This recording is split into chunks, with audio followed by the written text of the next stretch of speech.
Making headlines, the Speaker of the Parliament underscores the crucial importance of prioritizing international support in order to draft developmental strategies.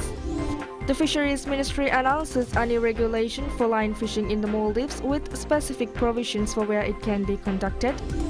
And the Environment Ministry announces that the first shipment of materials for the initial phase of the MSolar project is scheduled to arrive in September.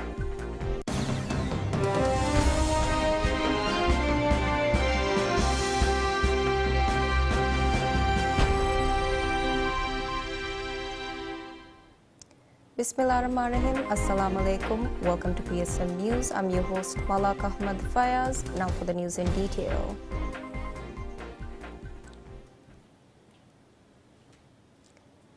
Speaker of the Parliament Abdul Rahim Abdullah underscores the crucial importance of prioritizing international support in order to draft developmental strategies. Speaking at the 2024 Interregional Seminar on the Achievement of the SDGs for Parliaments of Developing Countries held in Beijing, China, Speaker Abdul Rahim emphasized the importance of considering each country's situation and available resources when drafting developmental strategies in this globalized world. As such, he highlighted the crucial connection between the Maldives' economic development strategies, its democratic values, and sustainability. Drawing from President Dr. Mohamed Muiz's address at the 4th International Conference on Small Island Developing States, the Speaker reiterated that sustainability is at the core of the Maldives' identity and resilience is essential to its way of life. Furthermore, Speaker Abdul Rahim stressed that inclusive globalization requires a commitment to sustainability and international collaboration. He reaffirmed the Maldives' dedication to partnership with China and other nations in pursuit of a prosperous and sustainable future. The 2024 Interregional Seminar on SDGs for Parliaments of Developing Countries is being held from August 18 to 23 in Beijing. Speaker Abdul Rahim is accompanied on this official trip by parliamentarians Ibrahim Shujao, Mohammad Ismail, Mohammad Shahid, and the Secretary General of the Parliament, Fatmat Nusha. The Ministry of Fisheries and Ocean Resources announces a new regulation for line fishing in the Maldives with specific provisions for where it can be conducted. The Fisheries Ministry said that the regulation aims to create opportunities for local fishermen, setting requirements for vessels involved in line fishing. The ministry also noted that some Maldivian vessels have already expressed interest in this type of fishing. While the regulation opens up line fishing opportunities for locals, it also designates specific areas for the activity. As such, line fishing will be permitted within 100 miles of the Maldives' exclusive economic zone. However, it will not be allowed in the northernmost region of the country, where the majority of fishermen are currently active. Instead, line fishing will be allowed from the eastern and western regions of Ado City to the southern part of Alifushi in Ra Atoll. Fishing will be prohibited north of Ra Atoll. The ministry has also recently marked the equidistance boundary from the southern region of the country to the southern part of Ado. The cabinet decided to allow line fishing in Maldivian territorial waters in March this year. Following this, the Fisheries Ministry drafted the regulation and sought public feedback. The ministry is currently revising the regulation based on these comments and will implement it after finalizing changes and consulting the Attorney General's office. Some fishermen have expressed concerns about the introduction of line fishing in the Maldives. However, Minister of Fisheries and Ocean Resources Ahmad Shyam has assured that line fishing will not be permitted if it compromises the interests of fishermen. The Ministry of Climate Change, Environment and Energy announces that the first shipment of materials for the initial phase of the MSolar project is scheduled to arrive in September. The project aims to introduce renewable energy in islands currently powered by Feneka Corporation Limited. President Dr. Mohamed Muiz has pledged to increase the renewable energy usage of the Maldives from 4% to 33%. To achieve this goal, he launched the MSolar initiative earlier this year, which focuses on generating energy directly from the households of residents and transitioning to renewable energy systems. Speaking to PSM News, Deputy Minister of Climate Change, Environment and Energy, Dr. Muawiyat Mohammed, said that the project is progressing through various stages. He said that preparations have been completed for the first shipment of solar panels and equipment, which will be installed in 750 households during the first phase. He also said that the initial 3 MW of the project will be supported with solar panels and installation equipment by September. Additionally, Deputy Minister Muawiyat said that the first shipment of 3 MW solar panels will be installed on islands served by Fenaka. The ministry is also preparing to install an additional 3 MW of solar capacity in the second phase of the project, for which financial assistance is currently being sought. The solar initiative will also extend to islands served by the State Electric Company Limited, Stelco.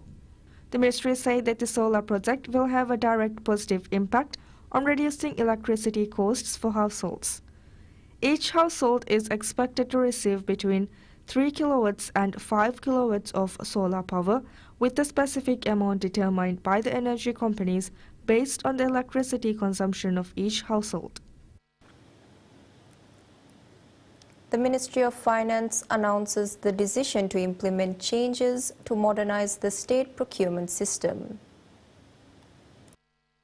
The Finance Ministry said the Electronic Government Procurement (EGP) system represents the digital transformation of traditional procurement methods. The ministry has chosen SAP Ariba as the most suitable platform for the Maldives. The primary goal of this system is to facilitate government procurement activities in a transparent and cost-effective manner, marking a significant advancement in the modernization of procurement process. Additionally, the ministry said that the new system will automate and streamline procurement procedures, leading to reduced administrative costs, shorter processing times, and more efficient use of resources. With SAP Ariba, all procurement activities that currently occur on various platforms can be consolidated into a single platform. It will allow suppliers to engage in all government procurement activities through one unified system, enhancing transaction efficiency, coordination, and accelerating decision-making within public finance operations. The integration of SAP Ariba with the existing SAP system is expected to further enhance procurement processes and increase transparency in government spending. The ministry also highlighted that the new system will offer easy access to procurement data and related information, enabling better tracking and management of expenditures, as well as the generation of timely reports. Ministry of Transport and Civil Aviation has signed with Housing Development Corporation (HDC) to allocate a land for the temporary parking of unregistered vehicles in Male and Hulumale until the registry and other matters are amended. The land was allocated from Hulumale Phase 2, adjacent to the MACL flats. The agreement was signed by the Deputy Minister of Transport and Civil Aviation, Ali Nishan, and Real Estate Management Director of HDC, Ahmad Sani Hanif. The agreement notes that the vehicles will be given a period of 6 months to be registered in accordance with the rules. If the vehicles are not going to be registered to Male zone, they should be moved to the zones that they are registered in within this time frame. The land can only be used for the temporary parking of unregistered vehicles parked on the roads and vehicles registered for zones under the Zone A. The ministry notes that the unregistered vehicles will be given 40 days to be moved to the parking area. It warned that those vehicles that are not moved to the parking area within this time frame will be towed by the police.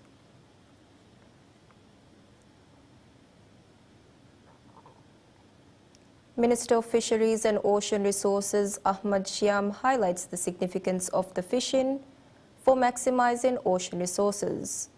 He made the statement during a press briefing about the government's decision to reinstate line fishing for local fishermen. Speaking at the press conference, Minister Shyam noted that expanding fisheries and boosting economic activities to enhance profits is a major government objective. He announced that the cabinet has decided to reinstate line fishing, with efforts underway to implement it. He also said that a draft of the new regulations has been prepared in collaboration with relevant stakeholders and is open for public feedback. Additionally, Minister Shyam stressed the importance of resuming line fishing given the current economic climate in the Maldives. He noted this move is crucial for increasing income and diversifying the fisheries sector. He also said that the government is committed to finalizing all necessary procedures and reopening line fishing to fishermen as soon as possible.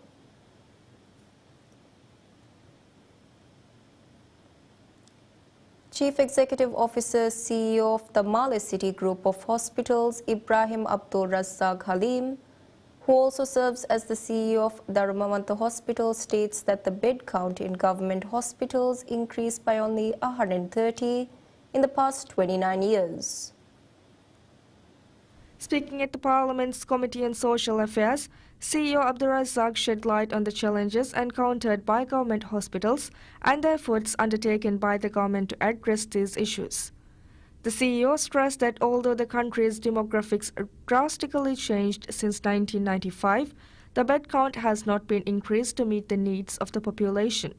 He revealed that while Indira Gandhi Memorial Hospital, IGMH had 186 beds in 1995, the current bed count for the hospitals in Male City, Hulumale and Vilumale was 316.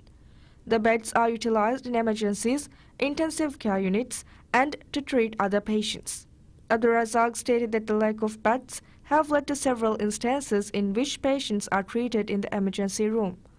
Providing insight on the government's efforts to address the issue, Abdul Razzaq stated that 70 additional beds will be brought to IGMH by the end of this year. Highlighting the ongoing hospital development in Vilumale, he stated that the hospital will commence operations next year. He further noted that the project of upgrading IGMH and the development of a hospital to treat cancer patients will increase the bed count by 650 beds. The CEO also revealed plans to establish an additional building in the premises of Vilumale Hospital as well. The Ministry of Tourism reveals that the total number of tourist arrivals to the Maldives has reached to 1.3 million up to this date. This is a noteworthy 10.4% increase compared to the tourist arrival during the same period last year. According to the ministry's daily updates, as of August 19, a total of 1,304,236 tourist arrivals were recorded, marking a remarkable 10.4% increase compared to the 1,181,093 arrivals during the same period in 2023. The data also showed that a total of 121,170 tourists arrived at the Maldives between August 1st to 19th, representing a significant 14.5% increase compared to the 105,866 arrivals during the same period last year. The report highlights that Chinese tourists comprised the largest group of arrivals in 2024, with 184,632 visitors. Chinese tourist arrivals constitutes to 14.2% of the total tourist arrivals. Following China, the leading source markets include Russia with 139,308 visitors and the United Kingdom with 112,656 arrivals. The statistics indicated that over 400,000 tourists have visited the Maldives from the top market sources. On average, 6,378 tourists arrive to the Maldives daily, with the majority staying for a 7-day period. This steady influx has encouraged the government to set an ambitious target of attracting 2 million tourists by the end of the year. Aimed to achieve this goal, the government is working in collaboration with those involved in the tourism industry to promote the Maldives in several platforms. Maldives Monetary Authority (MMA) has issued a license to Dirago Fintech Private Limited to provide Dirago Pay services. The license was presented by MMA's Governor Ahmad Munawwar to Managing Director of Dirago Ismail Rashid. Ismail Rashid also serves as a board member of Dirago Fintech. MMA issued the license to Dirago under the National Payment System Act. According to the Act, payment services can be provided by companies specialized in providing the services.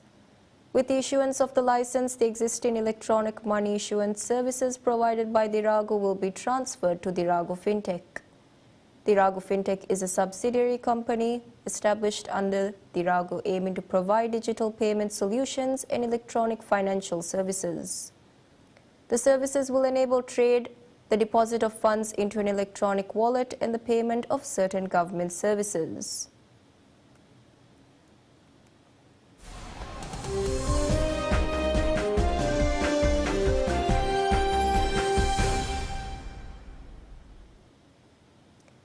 The Ministry of Economic Development and Trade announces the Japanese online platform Food Trip is now offering an opportunity to market locally produced food products from the Maldives. The Economic Ministry said that the Maldivian products can now be featured on the Food Trip website, a BTB platform with a free promotional period available until March 31, 2025. The ministry highlighted that it is a valuable opportunity for those interested in marketing Maldivian food products in the Japanese market. Interested individuals are encouraged to register through the Food Trip platform. The ministry also noted all businesses meeting the specified guidelines are eligible to participate. Food Trip is an online platform operated by Otani Trading Limited, a Japanese company, and is widely recognized as a popular food shopping website in Japan.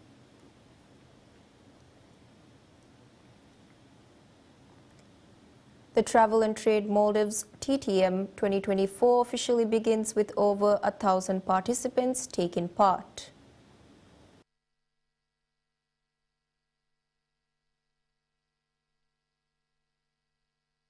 The event is being held at Miramar in Male City and will run until August 22nd. This year's TTM features 3,000 pre-scheduled meetings, bringing together around 500 industry professionals. Over 100 resorts and more than 250 agents and tour operators are participating. TTM Maldives offers a platform for tourism sector stakeholders to connect and strengthen business relationships. The event was inaugurated by Minister of Tourism Ibrahim Faisal, who highlighted the significance of trade shows like TTM for the growth of the tourism sector of the Maldives.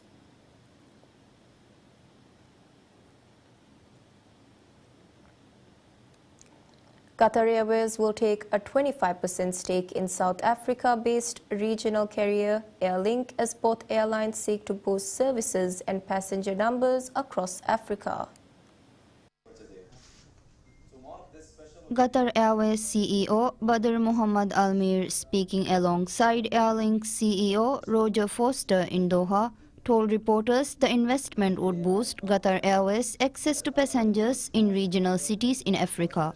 Foster said it would allow privately owned Airlink to expand in Africa and eventually to operate larger aircraft on one or two routes.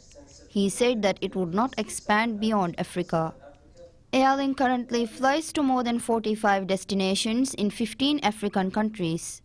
The executives did not disclose the value of the investment, and Qatar's Almir said it would require regulatory approval.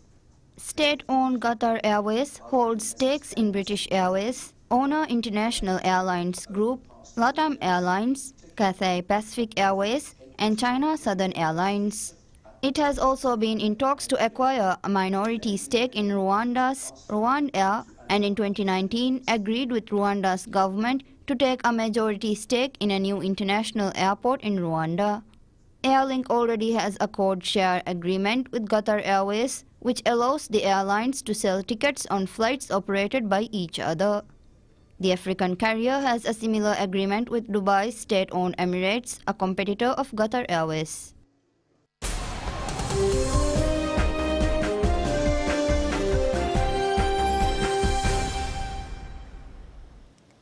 Former U.S. President Barack Obama fires up the crowd at the Democratic National Convention, urging Americans to back Vice President Kamala Harris in her 11th hour presidential bid against Republican Donald Trump.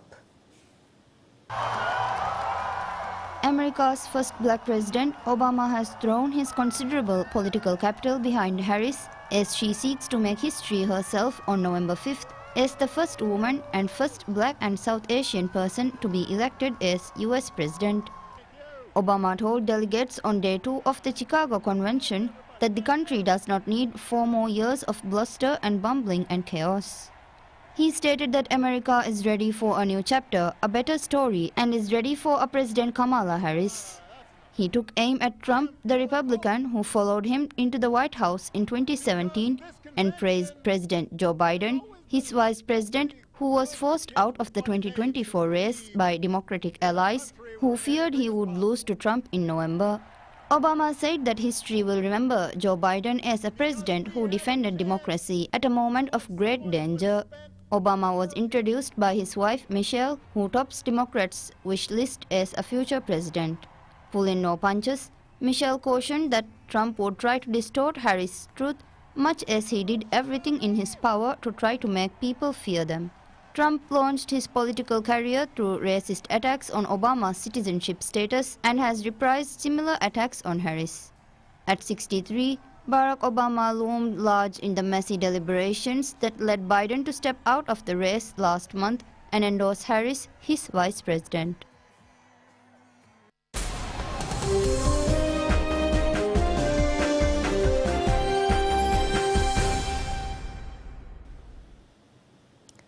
A new exhibition looking at the evolution of Formula One opens in London this week as the sport celebrates its 74th year.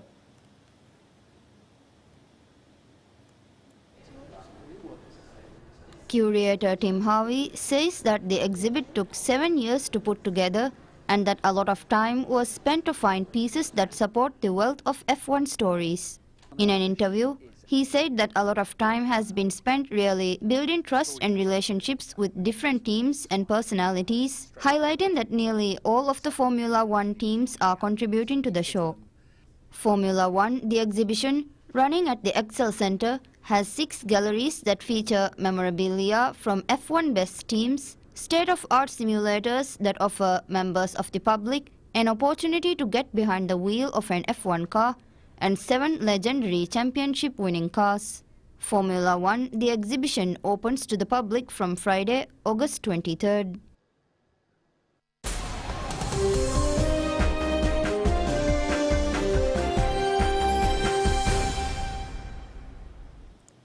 A 4-person crew for SpaceX's Polaris Dawn mission arrives in Florida ahead of their August 26th launch to space for a mission that includes the first privately managed spacewalk, a risky endeavor only government astronauts have done in the past. If you could please come up to the microphone. The crew, a billionaire entrepreneur, a retired military fighter pilot, and 2 SpaceX employees, neared the end of more than 2 years of training for the mission, in which they will venture out of their Crew Dragon capsule in Earth's orbit for a tethered spacewalk. The mission will be a major first test of SpaceX's new astronaut spacesuits and marks the latest risky, high-stakes commercial milestone that Elon Musk's space company is looking to clinch on the billionaire's path to eventually building colonies on Mars. The launch is scheduled from August 26th from SpaceX launch pad at NASA's Kennedy Space Center in Florida. The mission is expected to last 6 days, with the spacewalk, formerly called Extravehicular Activity (EVA), planned for the 3rd day. Crew Dragon has no airlock, so its entire cabin will be slowly depressurized ahead of the spacewalk, meaning all 4 astronauts will be testing out the new spacesuits. But only 2 will float outside the spacecraft. While SpaceX uses its Crew Dragon capsule to send astronauts to and from the ISS, for NASA, the company has sought to arrange privately funded space flights that feature new milestones with each mission. SpaceX this month said it plans to launch next year the first crew to ever orbit the Earth pole to pole, featuring a multinational crew. That's all the news we have for today. Thank you all for watching.